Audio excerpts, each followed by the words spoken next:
Hello everyone, hope you all are doing well. So today we will start our new topic, that is relation between angle of friction and angle of repose. First of all, let me clarify this diagram.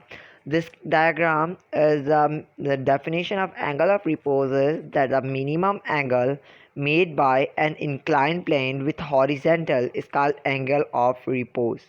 Why horizontal? Because the angle of repose made horizontally. So here we have made one angle, okay, on which we have put one kind of an object with that weight is coming downward and reaction is moving upward. After that we have giving the two parts of the weight. W1 is W cos theta, and second here is the frictional force is also putting here, so we have given W sin theta. So which minimum angle means here it's making the angle, this is the minimum angle made by inclined plane, and this is an inclined plane horizontally. Okay, so it's called the angle of repose. After that, here we have consider a block. Let's discuss the diagram. Here is written that consider a block or an object of weight W placed in an inclined plane. This is an inclined plane. We have considered a block or any kind of other object with weight W, okay, after which make an angle theta along x-axis. These are the x-axis, and here it will make an angle theta, okay. After that it says that at any displace the body start to move. At any displaced position the weight of the body makes two components. Means where from where this body start to move downward, it's give us two components. One is the reaction of the body R, and second is its frictional force by which it came downward. Okay, so let's discuss the relation between angle of friction and angle of repose. So let's move further. Here we have received our two components. One is W cos theta is equal to R, that is reaction of a body, and W sin theta is equal to F, that is frictional force. Let's move further. Here is written that at any displaced position there are three forces acting upon a body. Means any displaced position where any thing is displaced, there are three forces. One is surface of reaction, that is R. Second is its weight of a body, that's downward gravity. One is force of friction, that F, frictional force. Okay, first of all we will talk about R is equal to W cos theta. R is equal to W cos theta means reaction of a body is equal to W cos theta are balanced to each other, because there is no motion of the body along x-axis and it got cancelled. Means there is a no motion of a body in, and R is equal to W cos theta, because here is upward reaction, downward weight, both got parallel, both got cancelled to each other. Okay, so that way we will not use R is equal to W cos theta, but only the force which brings the body toward.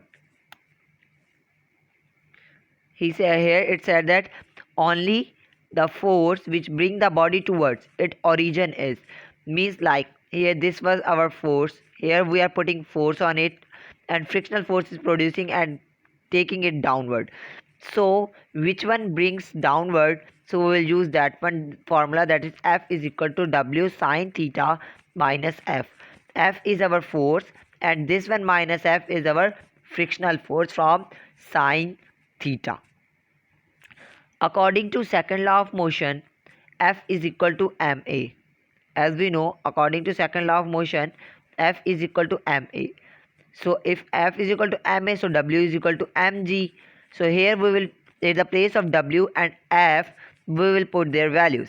Like F is equal to ma, so at the place of that we have put ma. W is equal to mg, so at the place of W we put mg. Now m is multiplying over here, when it moves that one side it divide, so here it divide and we cut m with m. After that just one value that we have remained, that is let me show you that here just remain A is equal to G sine theta minus F upon M.